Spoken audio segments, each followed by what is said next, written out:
Maar wat zeg je?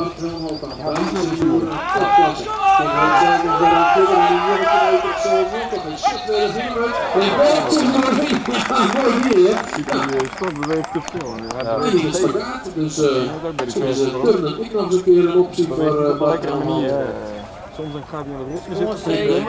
4 meter, 14. Dan zal we dat mooi voor de meter te pakken hebben. Ja, hij werd hem een balsje leppen. En hier binnenkort. Hier zullen we nu Frederik Kramer bij de junioren. Dit is ook een bekker, daar draait het hier om te klimmen. En dan nu zo, ja, zo tikt de lijn van 18 meter hoog bij de junioren. En stelt Frederik hier even harder op. Dit is de junioren.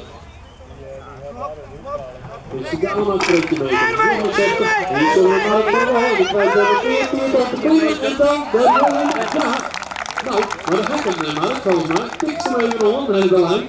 En, nou, maar goed, die lijn laat een beetje prikken. Dus ik vind hem uit de 16 meter van. Dus een hele mooie snelheid. En dat doet er dan ook. En die shot inderdaad van Bem ook binnen. Ja, binnen. En het op zo'n record van 15 meter. De plak 1650. Maar het kan wel, krijgt je 16 meter, maar wel 15 meterlaan jongen.